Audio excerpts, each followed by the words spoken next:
আমরা ছোটবেলায় পড়ছি আমানতু বিল্লাহি ওয়া মালাইকাতিহি ওয়া কুতুবিহি ওয়া রাসূলিহি, তাই না?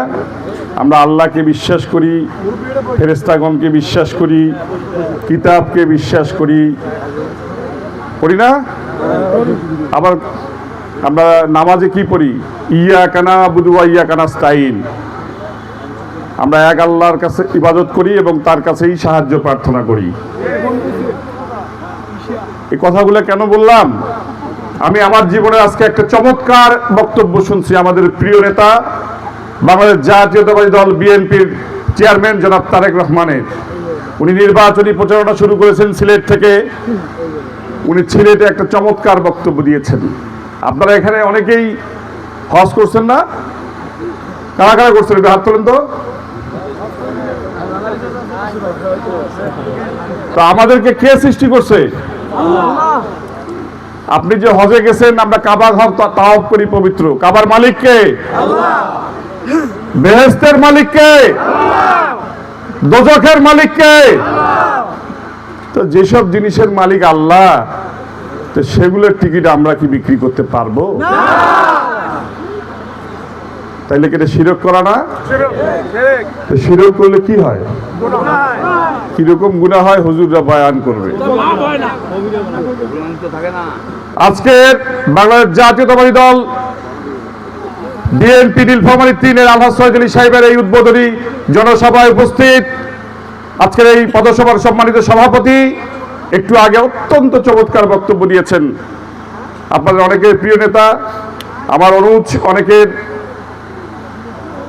শ্রেয়াসপদ ভাতিজা হবে, কারো হচ্ছে ভাই হবে। আপনাদের পার্শ্ববর্তী জলঢাকা উপজেলা বিএনপির সাবেক সভাপতি, জলঢাকা পৌরসভার সাবেক সফল মেয়র জনাব হামিদ ফয়সাল চৌধুরী কমেট, এখানে আমার পিতৃসম বাংলাদেশ জাতীয়তাবাদী দল বিএনপির বিভিন্ন স্তরের নেতৃবৃন্দ এবং প্রিয় কাঠালুবাসী এবং মা বোনেরা, সবাইকে আমার সালাম, আসসালামু আলাইকুম রহমতুল্লাহ। সনাতনী ভাইদের প্রতি রইল আদাব এবং শুভেচ্ছা। ভাই আজকে কয় তারিখ? তো এতদিন তো আপনাদের মুখ বন্ধ ছিল। আলহাজ সৈয়দ আলী সাহেব আপনাদের দ্বারে দ্বারে গেছে, হয়তো তার পক্ষে আমি আসছি, আমার দলের লোকজনরা আসছে, আনুষ্ঠানিকভাবে আমরা মুখ খুলতে পারি নাই। কিন্তু আজকে থেকে কিন্তু আপনাদের সবার মুখ খোলা। জলঢাকার উন্নয়নের স্বার্থে, অবহেলিত এই কাঠালির উন্নয়নের স্বার্থে, আমাদের নিজেদের ভাগ্য উন্নয়নের স্বার্থে বাংলাদেশ জাতীয়তাবাদী দলের যিনি প্রার্থী হয়েছেন, আপনাদের কি মনে হয় আমাদের প্রিয় নেতা জনাব তারেক রহমান, যার হাতে ধানের শীষের ঝান্ডা তুলে দিয়েছেন, তিনি একজন যোগ্য লোক? নির্ধারণ করার দায়িত্ব আপনারা। আমি তো এখনো তাকে যোগ্য মনে করতেছি না, কারণ যোগ্য মনে করতেছি না দেখেই তো আপনাদের দ্বারে দ্বারে ভোট প্রার্থনা করতে আসছি। কারণ আমার মনে হচ্ছে যে আপনাদের কাছে হয়তো অনেক ভুল তথ্য চলে আসছে, অনেকে হয়তো আপনাদেরকে বিভ্রান্ত করছে, অনেকে হয়তো আপনাদেরকে ক্ষণিকের মোহ দেখিয়ে ধর্মান্ধতার মানে ধর্মভীরুতার মধ্য দিয়ে যেহেতু আমরা বাস করি, ধর্মীয় অনেক অনুভূতি আপনাদের মধ্যে জাগ্রত করে বিভ্রান্ত করে আমাদেরকে জাতীয়তাবাদী যে শক্তি, আমাদের জাতীয়তাবাদ থেকে আমাদেরকে দূরে রাখার চেষ্টা করতেছে প্রতিনিয়ত। এখন আপনারা রাজহাঁস চেনেন না? তো রাজহাঁস কিন্তু অন্যান্য হাঁসের মতো কি ডিম দেয়? কিন্তু ডিমটা যখন দেয় তখন কেমন দেয়? মুরগির ডিম 5টা ভাজলেও যা হয় না, একটা রাজহাঁসের ডিম ভাজলে সেটাই হয় নাকি? তো বিষয় হচ্ছে এই রাজহাঁস কিন্তু আবার ওইরকম খাওয়াইতেও হয়। তো এই জন্য কিন্তু আমাদের দেশি হাঁসে ভালো, যদি প্রতিদিন ডিম একটা করে দেয়, তাহলে আরামে ওকে বেশি খাওয়াইতেও হয় না, ওকে পালাও যায় না বেশি। তা আমরা কথা হচ্ছে, আমাদের নেতার কথা হচ্ছে যে আমরা বড় বড় কোনো স্বপ্ন দেখাইতে চাই না আপনাদেরকে, কোনো মেগা প্রজেক্ট দিব, এখানে রাতারাতি বিদ্যুৎ নিয়ে এসে দিব, রাতারাতি গ্যাস নিয়ে এসে দেবো, এখানে বড় বড় শিল্প কলকারখানা করবো, এইটা কিন্তু জনাব তারেক রহমান বলে নাই। উনি মাটি ও মানুষের দেশ, উনি প্রথমে আমাদের পিতার কথা চিন্তা করেছেন, আমাদের কৃষকদের কথা চিন্তা করেছেন, করেন নাই? উনি কৃষকদের কথা চিন্তা করেই উনি কিন্তু কৃষক কার্ডের ব্যবস্থা করছেন। একটি দল বিভিন্নভাবে আমাদের নেতার এই পরিকল্পনাগুলোকে ব্যঙ্গ করছেন। আরে ভাই, অন্তত সত্য কথা বলেন, জনগণকে বিভ্রান্ত করিয়েন না। কারণ সবাই তো আমরা আসলে ওইভাবে সচেতন নই। কেন একজন মানুষের বক্তব্যকে আপনারা বিকৃত করে উপস্থাপন করেন? কৃষকরা ন্যায্য মূল্যে সার পাবেন কৃষক কার্ড হলে, কৃষকরা ওই কৃষক কার্ড দিয়ে বিনা জামানতে ঋণ পাবেন, এবং বলতেছে এটা বিএনপি দিবে। বিএনপি কোনো কৃষক কার্ড দিবেন না। সরকারিভাবে, সরকারি ব্যবস্থাপনায় যারা যোগ্য তাদেরকেই প্রাথমিকভাবে কৃষক কার্ড দেওয়া হবে, এবং এই দেশের কৃষকরা যদি না বাঁচে দেশ বাঁচবে? তাহলে কৃষকরা বাঁচুক একটি দল চায় না, চায় কি? উনি তারপরে কি মায়েদের কথা চিন্তা করেছেন? করেননি? উনি ফ্যামিলি কার্ড দিবেন। ফ্যামিলি কার্ডটা কার নামে হবে? পরিবারের একজন বয়োজ্যেষ্ঠ বা যিনি নেতৃত্ব দেন সেইরকম একজন গৃহিণীর নামে হবে। কারণ আমাদের অনেক পুরুষ ভাইরা আছে, তাদের একটু বাজে অভ্যাস থাকে, দেখা গেল ওই ফ্যামিলি কার্ডের জিনিসপত্র তুলে বাজারে বিক্রি করে চলে আসবে। তাহলে উনি কি মায়েদের কথা চিন্তা করেন নাই? উনি আমাদের আগামীর যে দেশ গড়ার যারা সৈনিক, উনি শিশুদের কথা চিন্তা করেছেন, যুবকদের কথা চিন্তা করেছেন। ওই জন্য উনি কিসের ব্যবস্থা করতে চেয়েছেন? স্বাস্থ্য কার্ড। তাহলে আমাদের প্রত্যেকের সুচিকিৎসা পাওয়ার অধিকার আছে, তাই না? তো এগুলা কি খুব বড় বড় স্বপ্ন? এইভাবে আমাদের যে 31 দফা আছে, এই 31 দফার 8টি দফা নিয়ে আমরা আপনাদের সামনে এই নির্বাচনের আগে এসেছি। আমি 8টি দফার মাত্র 3টি দফা বললাম, বিস্তারিত বললে আরো অনেক সময় লাগবে। এগুলা কি কোনো ধোঁকাবাজি মনে হচ্ছে? এগুলা কি কোনো টিকিটের সাথে তুলনা করা হচ্ছে? তাহলে ভাই এগুলো নিয়ে কেন সমালোচনা করেন? উনি আসছেন বাংলাদেশে, উনি একটা পরিকল্পনা নিয়ে এসেছেন, উনি 31 দফা নিয়ে এসেছেন, আপনাদের সামনে তুলে ধরেছেন। আপনারা সেটা নিয়ে আলোচনা করেন। ওটার মধ্যে যদি আরো কোনো আপনাদের কোনো চিন্তার খোরাক ওখানে দিতে পারেন, তাকে সহযোগিতা করেন। কিন্তু একটা ভালো উদ্যোগকে তো আমাদের সবাইকে স্বাগত জানানো উচিত।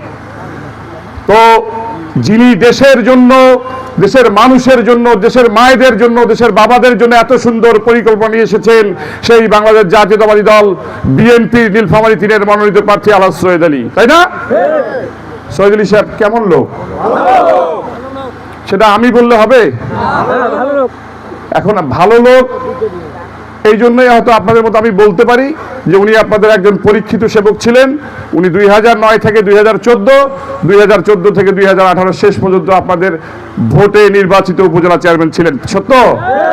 উনি খুব চুরিচামারি করছে, ওনার বিরুদ্ধে খুবই দুর্নীতির অভিযোগ, উনি আপনাদের সাথে মামলাবাজি করছে, উনি আপনাদের সাথে খারাপ আচরণ করছে, এরকম। কিন্তু যারা ওই জায়গার টিকিট বিক্রি করে, আরো অনেক কিছু করে, তাদের বিরুদ্ধে যে অনেক অভিযোগ ছিল, আপনারা কি ভুলে গেছেন? হ্যাঁ, তারা দুর্নীতিতে অভিযুক্ত ছিল, দুর্নীতির মাল তাদের বাড়িতে পাওয়া গেছে। তারা কেউ মানে আপনার দুর্নীতির মামলার কারণে তাদের বিরুদ্ধে ওয়ারেন্ট হওয়ার কারণে তারা 8, 9, 10 বছর পর্যন্ত পলাতক ছিলেন, কিন্তু তারা ফেরেশতা এখন। আমার কথা হচ্ছে যে আমার নিজের যদি কোনো দোষ থাকে, আমি যে অপরাধে অপরাধী, আমার কি সেই অপরাধে অন্যকে সমালোচনা করা ঠিক না? আপনাদের সামনে আমি কোনো দলের কোনো ব্যক্তির নামে সমালোচনা করতে চাই না। আমার আব্বা এই জিনিসটা করেন না, এবং আমিও করতে চাই না। আমরা আপনাদেরকে একটা সুন্দর সুষ্ঠু পরিবেশ দিতে চাই আগামীতে কাঁঠালী ইউনিয়নে। আপনাদের যে এই ইউনিয়নে একটা সমস্যা আছে, একটু মামলা মোকদ্দমা বেশি হয়, বিনা কারণে জলঢাকায় থানায় আর দরজায় যাতে কারো ঘুরঘুর করতে না হয়, এইটা আলহাজ সৈয়দ আলী সাহেব ব্যবস্থা করে দেবে ইনশাআল্লাহ। আপনারা যাতে সঠিকভাবে আইনি অধিকার আপনাদের নিশ্চিত হয়।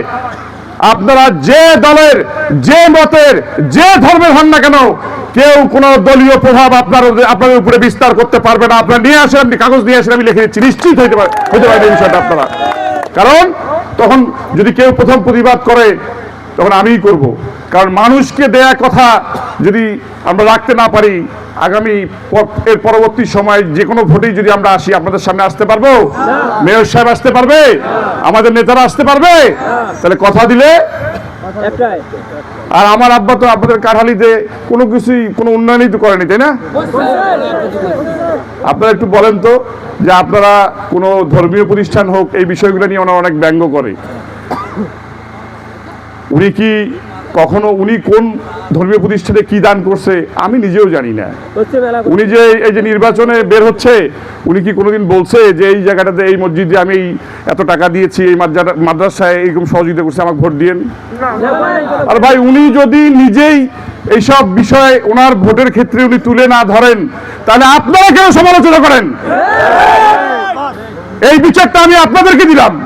উনি তো বলে না যে আমি আপনাদের এই প্রতিষ্ঠানে এই সহযোগিতা করছি, এই জায়গায় এই সহযোগিতা করছি, আপনারা সেই জন্য আমাকে ভোট দিয়েন। উনি কি বলেই কথা? তাহলে কেন আপনারা সমালোচনা করেন একটা লোকের নামে? সে তো দান তো তার আলাদা জিনিস, তার সব সে পাবে, আল্লাহ তাআলা হয়তো তাকে আখিরাতে দিবে, সেটা আলাদা জিনিস। কিন্তু এমন একটা জলঢাকার পরিবেশ হয়ে গিয়েছে যে শুধুমাত্র রাজনীতির জন্য বিরোধিতা, রাজনীতি করার জন্য বিরোধিতা, এখন এগুলো নিয়েও সমালোচনা প্রতিনিয়ত করা হয়। আমার আব্বা কাকতালীয়ভাবে গতকালকে একটি কথা আলোচনা করলো, উনি বিভিন্ন জায়গায় ওনার নামে, ওনার আব্বার নামে প্রতিষ্ঠান করছে। তো মসজিদ, মাদ্রাসা, শিক্ষা প্রতিষ্ঠান যেটাই হোক না কেন, আমাদেরকে তো অনেকগুলো তাফসির মাহফিলে এবার যাইতে হয়েছে। তো যেই দাওয়াত দেখ না কেন, উনি তো সব জায়গায় যাইতে পারে নাই। আর আমি তো আসলে ওই তাফসির মাহফিলগুলোতে একটু কম যাই, আমাদের প্রতিনিধি যায়।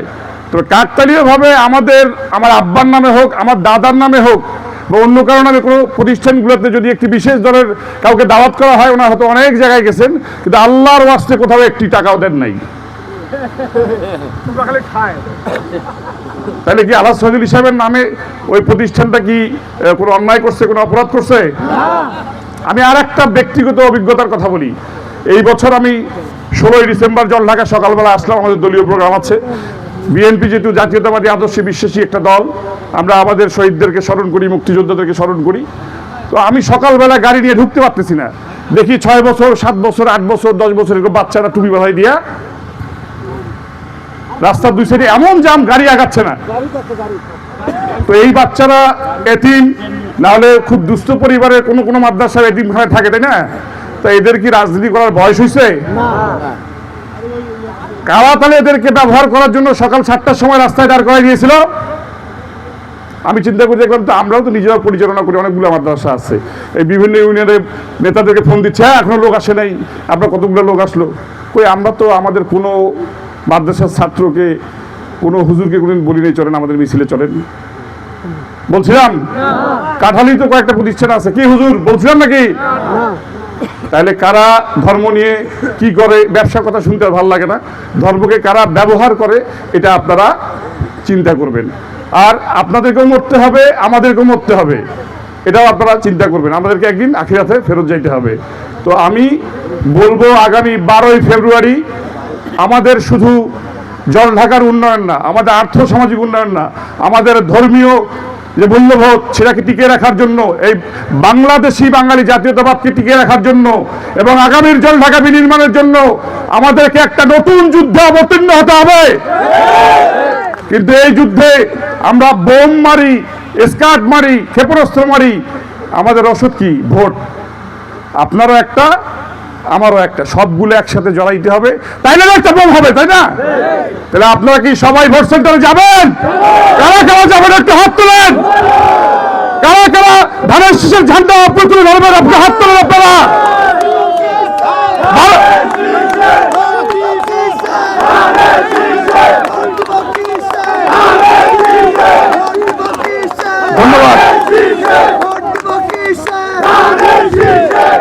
ধন্যবাদ। আমরা আসলে আচরণবিধি মানতে চাই।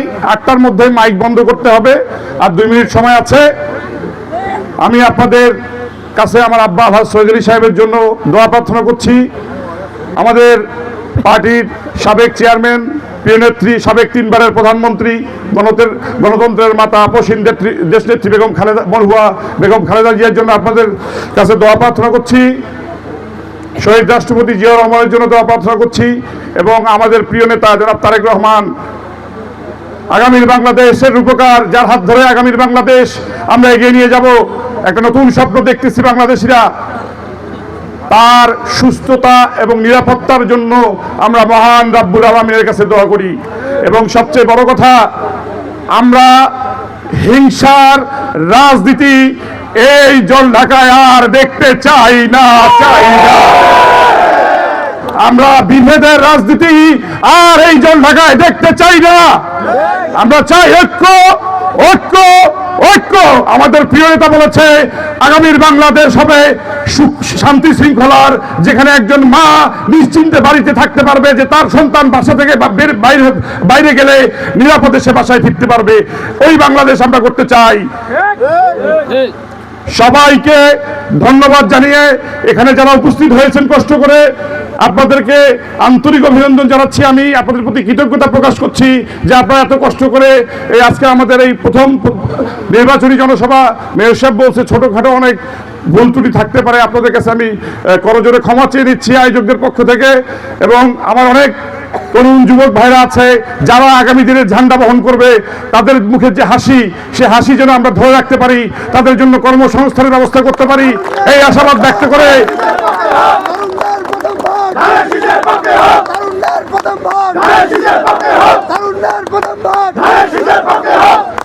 জনাব আলহাজ চৌধুরী সাহেবের পক্ষ থেকে আপনাদেরকে আরেকবার শুভেচ্ছা জানিয়ে আপনারা আগামী 12 তারিখ পর্যন্ত সবাই সুস্থ থাকবেন, নিরাপদ থাকবেন এবং সকাল সকাল ভোট দিতে যাবেন।